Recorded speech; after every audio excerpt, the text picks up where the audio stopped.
Our post-mortem of Ghana's participation in the 2021 AFCON continues, and today we speak to a man who knows a lot about sports. You normally see him talking about politics, but he has agreed to open his doors to us to tackle some of the issues that have come up from the Black Stars camp, including some juju allegations as well as some player selection issues. When time permits, we will also delve into politics. This is Sports Check. I'm Perez Ezwapao, and once we come back from this break, the conversation begins.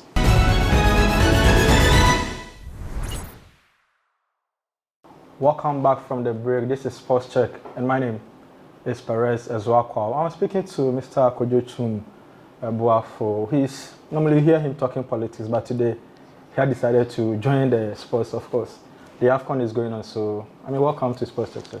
Thank you as well. Let me make a small correction. You know, I started my public life, the media, with sports. Oh, okay. Yeah, and I used to be a management member of Hearts of Oak as well. So you're a Phobian? Oh, absolutely, absolutely. But you guys won the league last year, and this is in the challenge. We are conceding goals. Don't worry. But do you think how will it go for you? You know, the local league is problematic. So we need to fix the problems and then bring back the enthusiasm. There are some of us that when Hearts of Oak lost matches, we won't eat and we will not sleep. But these days it's becoming, Hearts have lost. Okay, like yesterday, Karela United, what's Karela United? Where are they from? But it's what it is. So we'll take it like that. But we have to generate some fervor in the local league. Yeah. Okay, that was just by the way. Now let's go to our main topic for today. It's about the Black Stars. We went into the tournament with high hopes to break the 40 as it's been tagged. Unfortunately, we came back with just 1 point. I think last Friday or Thursday I heard you on Metro TV where you made quite a number of revelations with regards to happenings in the Stars camp. Let me start with what's your impression of, we played 3 matches. What do you make of the overall performance of the team? Well, I think the overall performance in the team is in the result they got. But 1 point out of 3 matches, that wasn't good enough. It wasn't good enough. Unfortunately, we seem to have an impression that other countries haven't moved on, and we are still reveling in Africa 4-time champions, and we are this and we are that. But everybody came to play. Everybody qualified for the tournament. So it wasn't an invitational. It wasn't seeded on who has done what in the past. It was a currency situation. So you have to come to play. When you say we're unprepared, it's quite hard to say, because from the FA's angle, they claim they did everything possible. From the government angle, they claim that we went into camp even before the Christmas, so we had ample time we appointed a coach months before the tournament, compared to Nigeria, who had their coach days before the tournament. So in terms of preparation, you would think that the Black Stars perhaps had a better preparation compared to even Nigeria and Algeria. No, I disagree. Gemot Rohr had been coaching the Nigerian team for 6 years. Yep. They sacked him a few weeks before the tournament, but he had his team in place. So Eguavon came in as a stopgap coach. And Eguavon, for those who don't know, is the director of the Nigerian football, technical director of the Nigerian Football Federation. So he also must have known what was going on. Yeah. Given all that, what has happened? What has happened? In our case, our coach came in and put together a team. Don't forget that when we were saying we were in camp at the Aspire Center in Doha, it was only 9 players who got there for a long time, and the media reports were that it took a while for the players to come together. Some of them, like Kudus, never even came.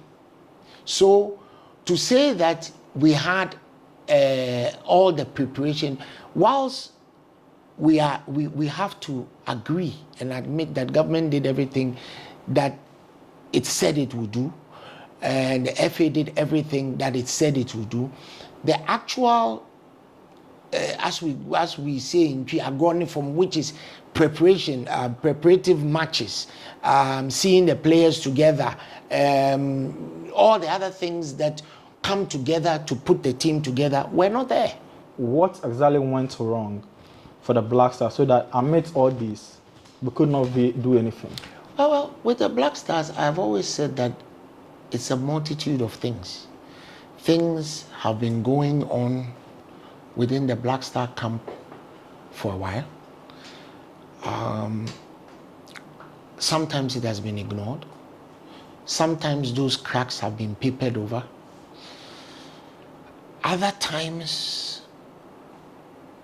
there has been more or less a dereliction by those who should.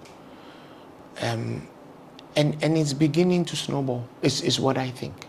What are some of the issues that you've observed over the years? I mentioned, you know, I was on TV the other day, like you said, on Thursday, and I mentioned that there's a spirituality problem within the Black Stars. And I got a torrent of abuse on Ghana Web by people who don't know. And you see, the problem that we have, one of the problems we have in Ghana is we don't like to know the truth.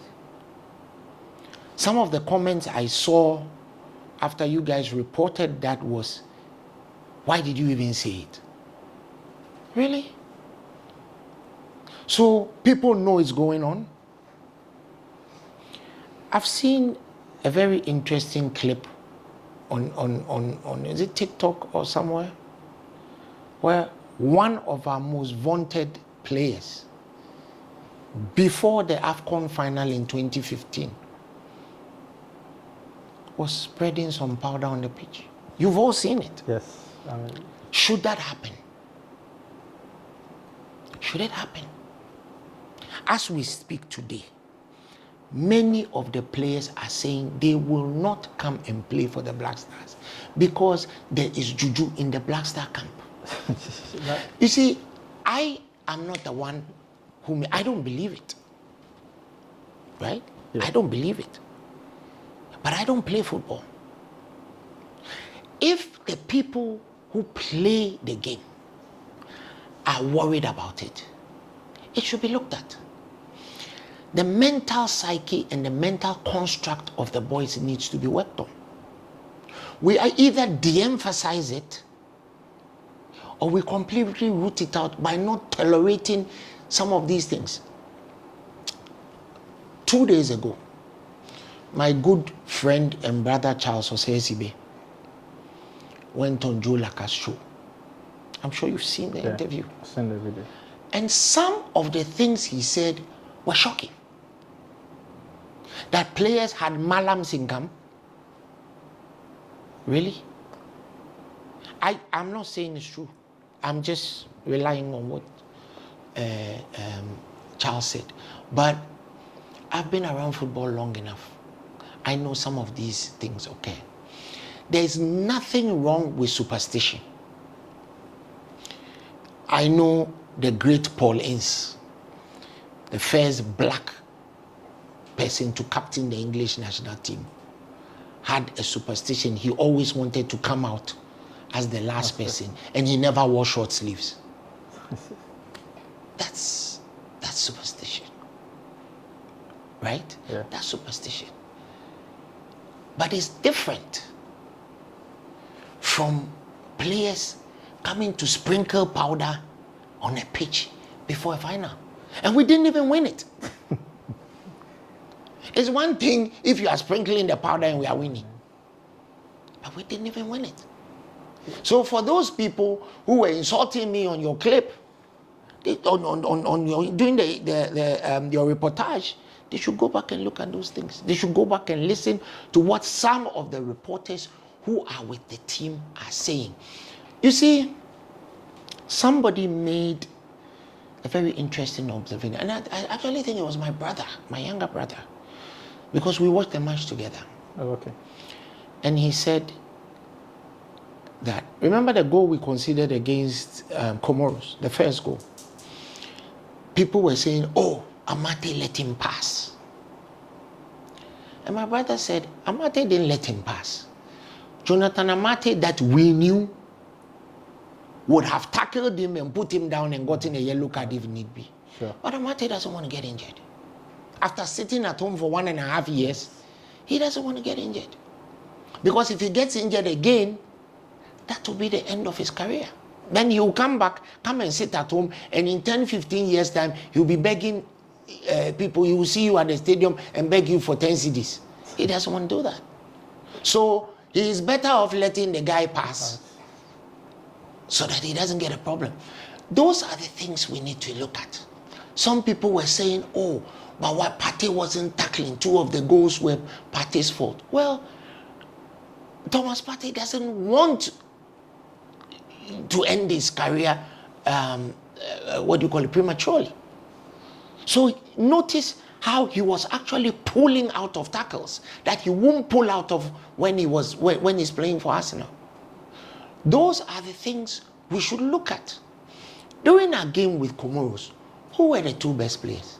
It was, for me, it was Kofi Chire and Jiku, of course. Right? I think throughout the tournament, maybe you can add Joseph Pinto, and exactly. they are our best Exactly. players. Where did they come from? They are not privy and prone to some of these things. So let us address it in totality. How then do we address that? That's why I said the mental construct of the players and their psychology and their psyche needs to be worked on.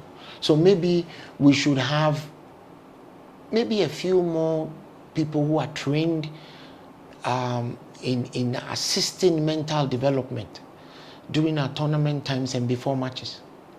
Some of the boys should simply be told that they've gone overboard. And I am citing because that is something that we have all seen. I am citing somebody walking onto a pitch before a match and spreading powder. But I'll give you a particular instance. Before the 2000 African Cup final between Hearts of Oak and Esperance de Tunis, somebody, I will not mention his name because he may see this, and a very learned and a very enlightened professional person in this country, somebody we all know, went to change about 2 million cedis worth of coins. Really? At that time, yes. Wow. About 2 million cedis worth of coins. And he distributed the coins to people in the stadium. And spread some, just dropped some all over the place. And he said that was his way of supporting the team. So I asked him a simple question. I said, so if you give these 2 million cedis worth of coins to the referee or one of the linesmen, wouldn't think have been better? And he laughed about it. So, I've seen all kinds of things. I've seen players refuse to drink concoctions. I've seen, there was one particular player in Hearts of Oak who was very, very religious. Very, very religious. Today, he's a pastor. Are you talking about Mankwamiriku? I didn't mention names. You did. You did. Of course, you mentioned the name. Okay. I didn't mention the name. And he steadfastly refused to get involved with any of those things. So whenever those things were going on, you will see that particular player standing outside. Right. So if you've mentioned the name, then you know the story. But I'm sure maybe your boss has been telling you stories about about some of those happenings. So for me, I think that there should be a de-emphasis. And incidentally, after spreading that 2 million CDs, we considered the first goal. And had it not been some people who know how to do certain things would have lost that match. I know what I'm talking about. The solution is not also the knee-jerk reaction, let's reconstitute the Black Star. If you reconstitute the Black Star management team, which players are you going to? Are you going to come get me? Or who are you going to play? Maybe the minister was in Cameroon, had first-hand experience of what happened, so he thinks that on the occasion of the AFCON, the management committee let the team down. Perhaps I'm just playing the devil's advocate. But why hasn't he sacked himself then? If he's the minister, he was there.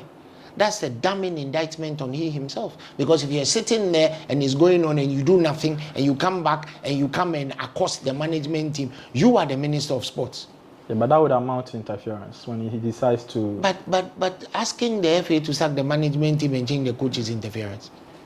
When you saw the letter that he wrote, did he have the courage to write in the letter that they should sack the coach? I think due to fear of maybe a FIFA ban. Yeah, so if you know that, why are you asking them to do that? But do you think the ministry was wrong to direct the FA to sack? They haven't directed the FA to sack the coach. They've suggested to No, the they FA haven't suggested anything. to The letter was bland. It was like kenke without pepper. It was bland. It was review. Review doesn't mean sack. Yeah, but the ministry stated clearly that they've not been impressed with the. So if you ask, if your boss asks you to review your operations in the sports room, has he sacked you?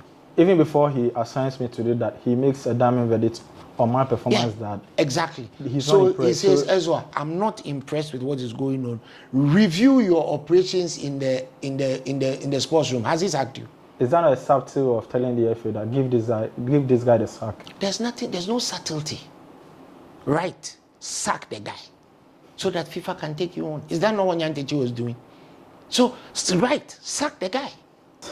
For that's their decision to make, but we are going for. I don't think so. You know the reason why I don't think so? No. I think that managing the Black Stars is managing egos, right? I doubt if Maxwell Kunedu can manage the egos of some of the big name players in the Black Stars. When you are a coach of the Black Stars, you don't teach them anything new. It's an ego management process and telling them what you want to happen, right? Yeah. The boys play for pride because we don't pay them better when they come and play for Black Stars than they are paid where they are. But it's a pride thing. They wear that jersey with pride. It's a stage for them to showcase their wares and do better. So it's an ego management process.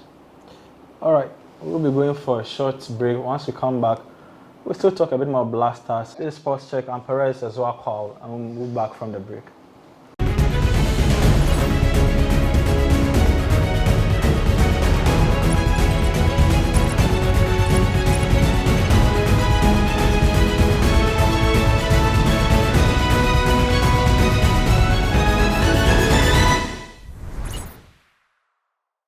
Welcome back from the break, and I'm speaking to someone who is known to be a leading member of the NDC.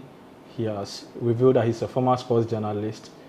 And now we dealt with the Black Stars at the AFCON. We are winding up with that conversation before we zoom into perhaps his area of preference, which is politics. But there are, this morning I read a story of Tony Eboa saying that corruption has taken over Ghana football. And he thinks that's a major reason why we perform poorly at the AFCON. You follow football over the years, you are in the country, you've dealt with some administrators. Do you believe in such notions? Why did Tony Eboa not give us details? You see, I keep hearing these things.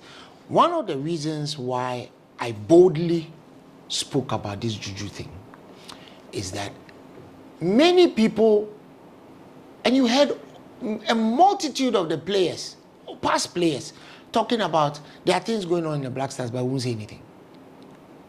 Tony Eboa, you've been captain of the Black Stars before. So if there's a problem, say it. After all, what can anybody do to you? So when you say corruption has engulfed the Black Stars, mention names. Give details. In this interview, I have given you details. I have given you references, things that you can go and verify, things that are already in the public domain. Put out details, put out what is going on. I have heard things that the FA president has responded to already, like he has preferred players. Yeah. Okay? Twum Boafo has been mentioned. Baba Rahman has been mentioned. Other players have been mentioned. But we also know that it is the coach who selects the players. So what is going on?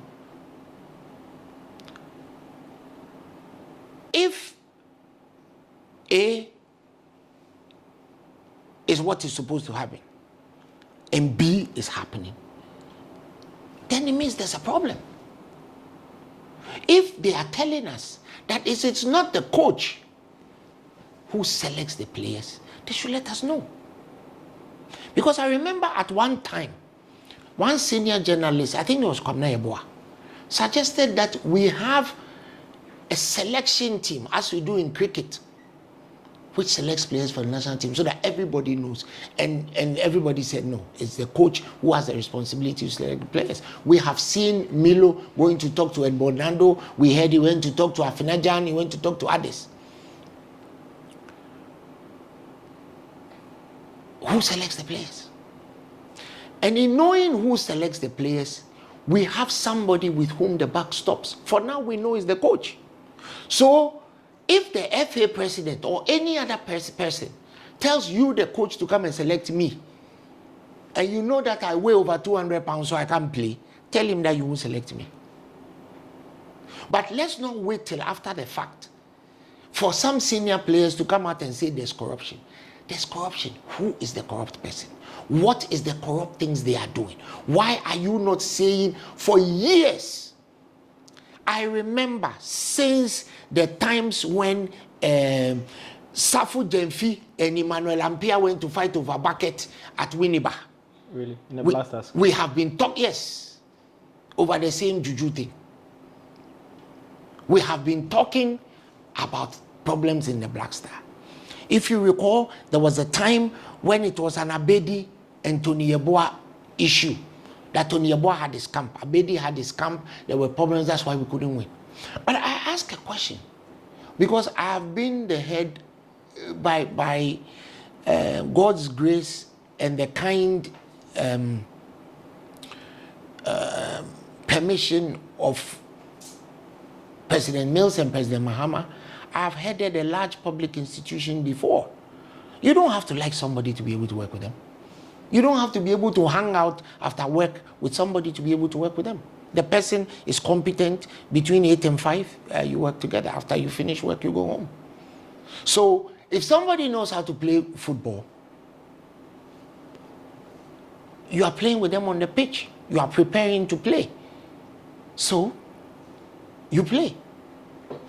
There was an incident during our match with Gabon where I think a through pass from Partey had sprung Dede Ayew, and Joseph Pencil had moved into an open space, and apart from Ayew to him, it would have been clear on goal.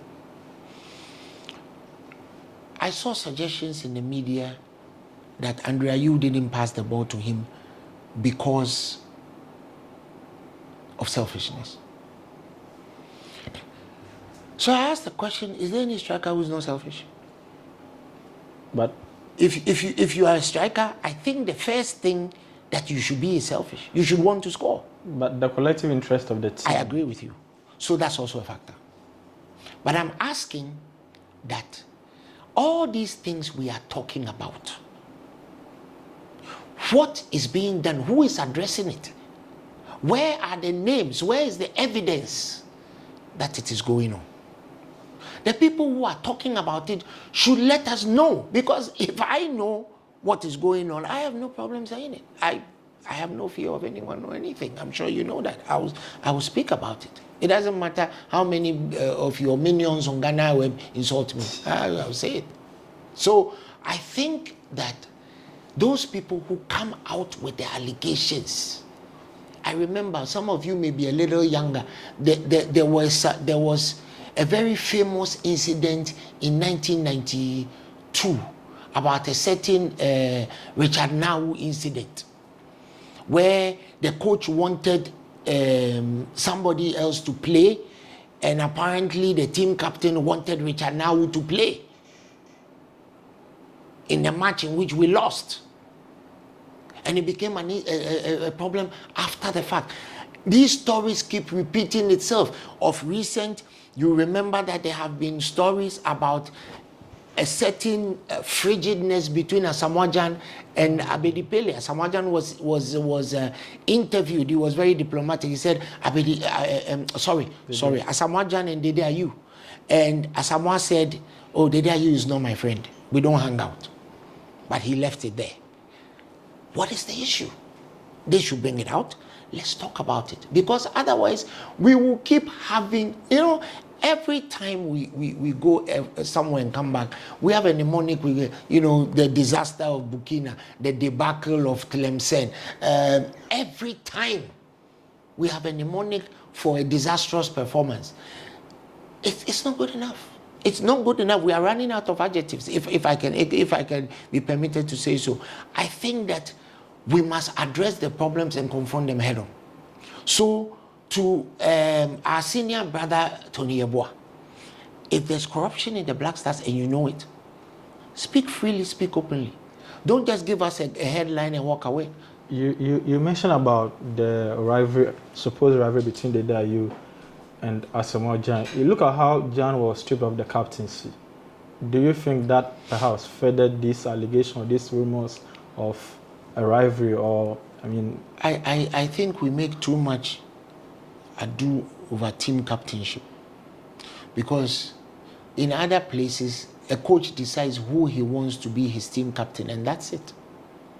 Remember, the history of the Black Stars in particular, it's not an issue where it's just a swap of the band or a swap of responsibility. I understand what you're saying, because this Kwesi Appiah, Abedi Pele issue, and Tony Yeboah, Abedi Pele issue, I remember that really, really caustic matter between Abedi and Tony Yeboah, and that happened. I was around there when it happened, so I was witness to it in Germany. Where Abedi came late. Tony Yeboah had already been made a team captain. When Abedi came, Abedi wanted his band back. Tony wouldn't give it. It became a problem, and apparently it supposedly was the reason why we lost 6-1. But everybody forgot we scored the first goal. So that couldn't have been the reason. When we went into the first half, we were leading 1-0, despite that incident. So, like I said, the team captainship becomes a match ado about nothing. I think that the player should understand that every coach has his plan.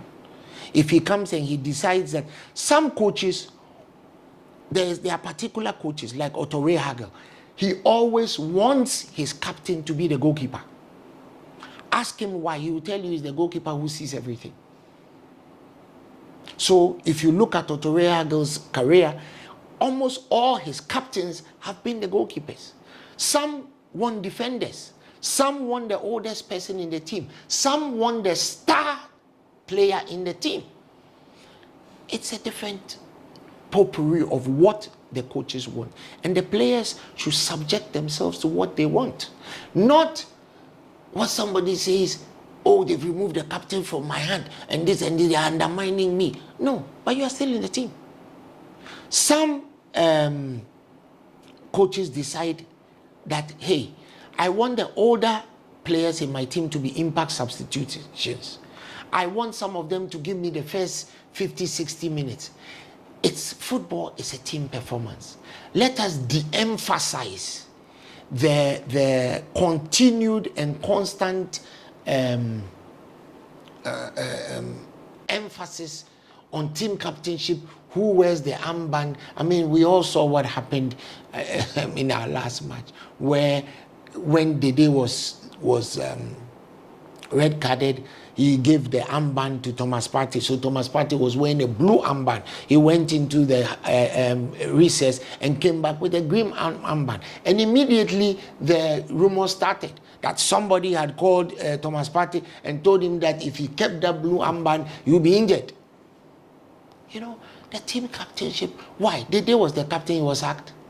Just like anybody else would have been sacked for an offense. So the team captainship is a prestige position. Yes, it's good to say, oh, this person was the captain of the Black Stars, but it will pass. Somebody else will come and take over the reins. And notice that in the times in which the Black Stars have done well, the team captains are the most unassuming players. Awulekwe. Who knows Awulekwe? Awulekwe was the captain of the 1978 team. He played for Olympics. He didn't play for Haas or Kotoko, but he was a team captain. All the players respected him. In 1982, who was the captain of the team? It was Emmanuel Kwashi. Emmanuel Kwashi died recently, but He was the most unassuming person in the team. Nobody. He played all the matches. Every single minute of every game Ibanokwashi played. But nobody, he wore the 8 jersey. Nobody. If you ask all the people today who know we won in 82, ask them who the team captain was, they will tell you they don't know. Of recent, Stephen Appiah. Appiah is the most docile and the most unassuming footballer I know. And I know Stephen Appiah very well. He knows me very well. Appiah will meet you. He has both of his hands in his pocket. He's a very rich young man. But he is very respectful. He was respectful of his players. He was the almost unassuming player in the camp. He was the team captain, and he guided us to where he guided us. I dare say that if we had maintained him as team captain, we would have done a lot better in 2010, 2014, because he was the kind of person who brought the players together instead of creating factions. And that's what a team captain should be doing. Let's de-emphasize that and see if it works. Because the history sits for us to work. Who knows, who remembers Agrifin? Agrifin was the captain of the Black Star teams that won 63 and 65. Who knows him? The people we know in those teams are Osei Kofi, right? Yeah. We know Osei Kofi. We know Mfum, right? But they were not the captains of the team. They were not. In 1978, we had perhaps the best goalkeeper in Africa at the time. We had Joka. You know, who was Joka the captain of the team? No. Was Mohamed Polo, who was the star man in the team, was he the captain of the team? No. Was it Abdul Razak? No. But when I talk about the history of the Black Stars, and we are talking about the stars in the team, that team that won in 78, I mean, Adai Chenchehini was in the team. Adolf Amma was in the team. Ofeansa was in the team. Kuku Dadzi was in the team. Mohamed Polo played that match. Abdul Razak played. They were all there. Willie Kluche was in the team. They were all there. But the team captain was Awule Kwe, the person that nobody knew. He was the unsung hero. Awule Kwe, what's the name of this guy? This dark guy used to play for Dumas. I've forgotten his name. Isaac Akwe was in the team. Everybody was a star except the team captain, and yet he was their leader. So still on the captaincy, Andre has been to 2 AFCONs. Mm-hmm. The first one ended in the second round. The second one, which is the latest, we all know the result. There have been calls that perhaps he's not the most inspirational person to lead the Stars, based on the performance of the team, as well as reports that have come from the teams with regards to disunity and all those things. Do you subscribe to the notion that it's time for us to bring some changes when it comes to the leadership of the playing body of the Black Stars? Well, I agree with that because the results have shown. And another thing is, he's not going to play the next 2 matches. Yeah. Because of the red card.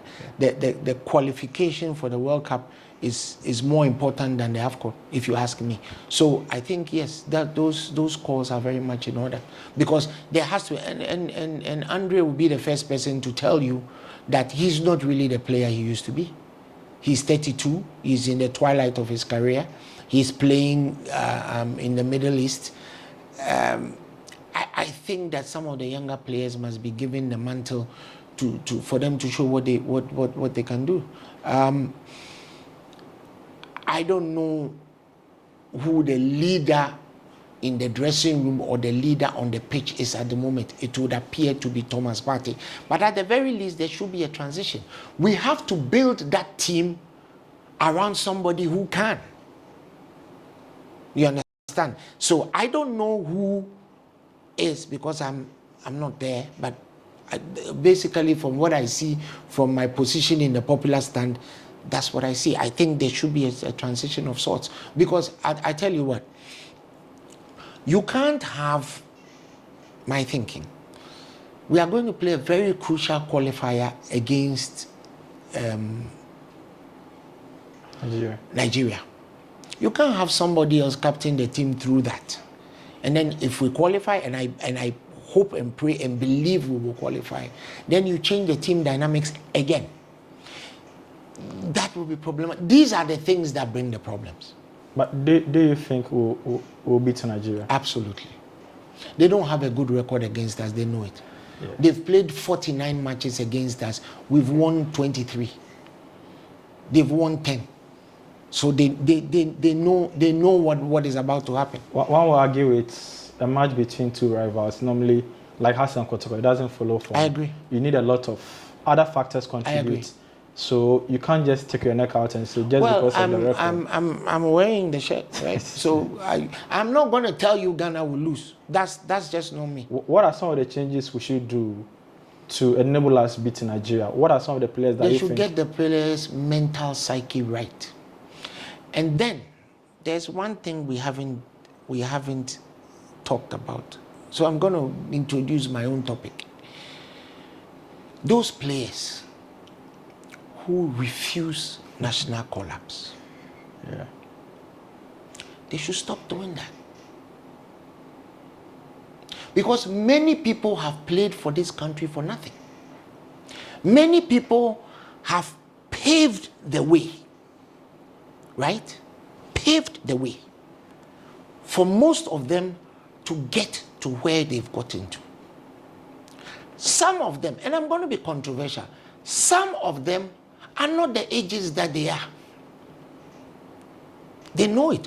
We love you so much that we are able to change your ages for you to go and play and become superstars and make all that money. Respect this. Many people, many of the players before you, who came before you, have died. Some of them have died destitute. Do you remember Ajimanjewu? Does anybody know Ajimanjewu? No. I went to his funeral.